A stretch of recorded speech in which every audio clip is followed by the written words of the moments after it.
大家好，我是张大刚，今天继续给大家带来打不死人热血格斗番刃牙。上集说到Go Shopping的烈海王好巧不巧遇上了同样出门采购的多尔，两人随后在酒馆展开大战。多尔把最后一口酒含在嘴里，端起桌上的蜡烛就要给烈表演喷火杂耍，却反被一刀插进了左眼。趁着多尔因为疼痛弯腰拔刀之际，烈以牙还牙的也端起蜡烛对着多尔就是一口火。自食其果的多尔痛苦的在火中挣扎，烈取下一旁的灭火器帮他灭了火，但多尔也因为灭火器中的干粉无法睁眼。烈随即拉开衣服说：“给你看个大宝贝。”只见他的衣服内侧就跟卖片的一样，整整齐齐的挂满了飞刀，然后不断的将飞刀朝着多尔击射而去，如暴雨般密集的攻击让多尔避无可避，速度快到只能看到残影。他的身边顿时形成了一片血雾，浑身都被扎满了飞刀，把观战的酒保看得一愣一愣的。最后一柄飞刀飞出，多尔惨叫着扭曲着身体推开门跑了。烈紧随其后，又从怀里掏出顶部带小锤的绳索，一下缠住了多尔的脚，将其绊倒在地。飞刀在重力的作用下扎得更深了。烈一步步朝着倒在地上的多尔走出，多尔趁机捏住鼻子，将鼻血喷向烈的眼睛，但没想到烈连眼都不眨一下，反手就用绳子将多尔牢牢捆住，一头连着飞刀将其深深插入地下固定。随后寒光一闪，他居然从身后拔出了40米大刀，还不允许多尔先跑39米，刷刷两刀下去，多尔的后背皮开肉绽，极度的恐惧让多尔挣脱束缚，拔腿就跑，边跑边从裤裆里掏出烟雾弹迷惑对手视线。烈在烟雾中看不见人，只发现了地下的井盖被人掀开。正当他低头查看的时候，多尔突然从他身后跳下，拔出身上的飞刀直击烈的脖子，还好没有命中要害。烈中了一击之后立刻转身反击，一套无影拳打得多尔跪倒在地。紧接着烈也从裤裆里掏出了九节鞭，组成了根长棍，利落的挑飞了多尔身上的飞刀，但却并没有继续攻击。在他看来，多尔已经没有任何反击的余地了。多尔笑着站了起来，嘲笑明明他的同伴已经吃过教训了，怎么这群人还不长记性？说着猛地扣动指关节，引爆了胸口的炸药。但是烈早有准备，他乘着棍子飞速跳起，躲开爆炸，紧接着一脚踹向多尔的脸，然后就是一套连环棍法，打得多尔毫无还手之力。但就在此时，一管针剂悄无声息地扎进了烈的体内，烈瞬间原地昏迷。多尔吃惊之际，一位壮汉将他落在店里的东西扔给了他，来人正是杰克，但他并没有下手的意思，而是让多尔痊愈了再来找他。不是，就说两句话，你非要把人家搞晕干什么？多尔也是一脸的莫名其妙，但此时的他确实也因为失血过多无力再战，甚至连袋子都提不住了。没想到刚走两步，昏迷的烈就被两个小混混抢了钱包，多尔只好再折返。虽然他已经是强弩之末，但对付这种杂鱼还是绰绰有余。结果刚赶走了小混混，又来了一只狗对着烈狂叫。多尔也不知道怎么想的，也不管自己重伤的身体，就这么站在原地一直守着烈。等到早上烈一觉醒来，多尔的血都快流干了。烈深受感动，背起多尔就往神心会的医疗室赶，不仅一路飞奔，甚至还来了一段轻功水上漂，属实看呆了钓鱼的路人。难道这就是传说中的中国功夫吗？神心会的成员自愿为多尔献了血。2天之后，多尔终于醒了，烈还特地为多尔准备了药膳食疗，男人之间的友谊就这么建立起来了。但等到烈再来看望他的时候，多尔已经不见了。晚上的神心会总部，克斯正在教导学生，一回头就看见多尔站在了门口。克斯一看他就气不打一处来，你们这群老外怎么回事？到室内都不知道脱鞋的吗？没想到的是，多尔还真就乖乖脱了鞋，还向克斯道歉。他来此是向为他献血的各位道谢的，但是作为敌人，他主要的目的是来杀了他们的。说着，多尔以要换衣服为由，拉开了自己的包，掏出了一套防火服。察觉到不对劲的克斯决定先发制人，多尔又掏出一袋面粉撒在室内，随即拿出打火机点火，轰！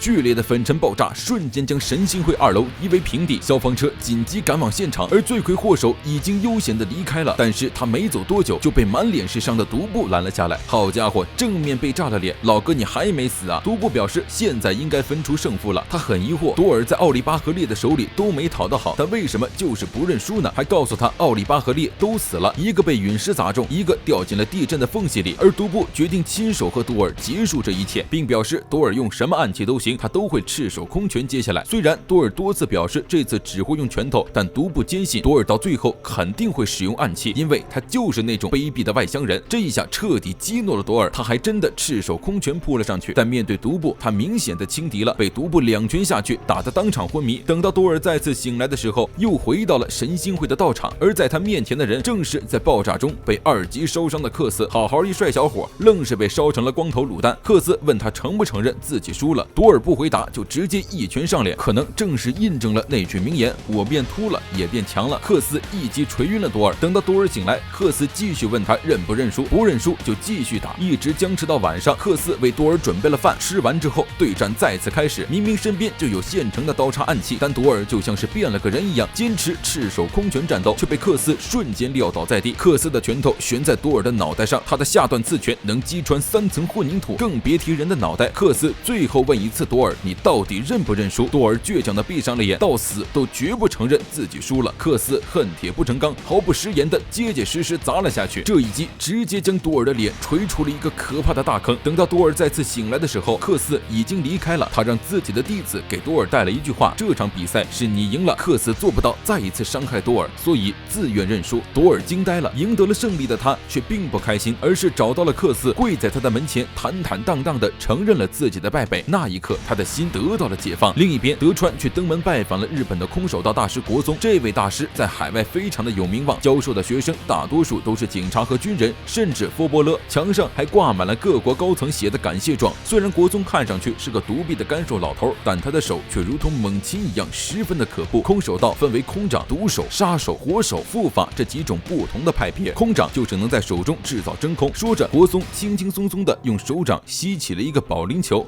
他曾经有位天才学生能够用手轻松吸起一张纸，而那位学生就是死刑犯柳龙光。国宗缺失的那只手臂就是被柳取下的。画面一转到了柳的住处，他的房间里果然摆放着一根干枯的断臂，而他本人则轻松吸起了一张纸。但柳最厉害的不是这个，而是毒手。经过正确称量的药物的天然毒虫、毒草和沙土混合制成毒沙，将双手插入其中锻炼，再配上中和毒素的洗药，不断的重复练习，过程十分痛苦。有很多人因为练不下去而自断手腕，直到第5天手变成紫色，则毒功大成。这种毒手一旦打在人体上，人体的肉就会腐烂，毒气深入骨髓，相当于当场去世。警察厅内被奥利巴捉拿归案，临时关押在东京的西科尔斯基徒手爬下150米高塔，成功越狱。而刃牙这边终于迎来了自己的成长。烧江给刃牙留下一封我想见你的信之后离开了，而刃牙清楚的明白自己该去什么地方找他。他如同离弦的箭一样冲了出去，甚至比坐车的烧江还要快到达目的地。每次刃牙筋疲力尽的时候，他都会来到这座屋子寻求安慰。烧江当然会来这里，饭也不吃，澡也不洗，刃牙抱着烧江就亲了上去。接下来就是过不了审的内容了，在没日没夜的脖子以下不可描述下，两人都成长了不少。等一下，你俩才17岁吧？这个早熟真的好吗？反正不管怎么样，刃牙通过和烧江的成长变得更强了。可惜这种美好的生活没持续多久，柳就找上了门。本来刃牙把人随便打发了，却没想到柳的矛头直指烧江，这一下彻底惹毛了刃牙，找了片空地就要和柳单挑。柳刚摆好架势，刃牙就以极快的速度冲到了他的面前，直接一脚踹断了他的腿，接着又是毫不留情的2套连招。虽然之前划了20多级的水，但人家怎么说都是格斗冠军，3两下就把柳打得五窍流血，倒地不起。这次怎么看都是刃牙稳赢。而此时的空手道总部，国宗正在给德川讲述鞭子的可怕。中东一带到现在都留有鞭打的刑法，根据刑法的程度规定鞭打的次数，但几乎没人能在达到制定次数之前活下来，因为即使瞄准的是背部这种非要害部位，只要打个10几次，犯人就会因为剧烈的疼痛死亡。说着还给德川演示了一下，让自己的手臂彻底脱离，变成比水还要更重的液体，就能轻松切断坚硬的玻璃瓶。而他的徒弟柳则能做得更好，而且即使是千锤百炼出来的肌肉盔甲都无法抵抗对皮肤的打击。而鞭打的本质就是挥舞巴掌，不管鞭打任何部位，所受的伤害都是一样的。与此同时，受到刃牙重创的柳颤巍巍地站了起来，他的双臂如同无骨一样的晃悠起来，阴险地问刃牙：你怕疼吗？仅仅一挥手就将空气中飞舞的草叶切成了碎片。刃牙毫无惧色地走上前，柳突然发难，一掌拍在刃牙的肩膀上，力道之大，肩膀瞬间皮开肉绽。柳又是蓄力一踹，直击刃牙的腿部，刃牙硬生生地挨了3下，足以让常人疼到晕厥的鞭打，表情却没有丝毫的变化。鞭打这种招式，他的父亲永次郎也教过他，只不过在永次郎的口中，这是女人和小孩用来防身的雕虫小技。说着，刃牙的身体也如同柳一样脱力的扭曲起来，可怕的一掌直接拍在柳的背部，剧烈的疼痛让柳哀嚎不已，但刃牙不会手下留情，接着又是2下鞭打，让柳彻底只能倒在地上哀嚎。刃牙压在柳的身上，打算直接折断他的关节，而就在此时，烧江突然大喊危险，一只脚猛地朝刃牙踹去，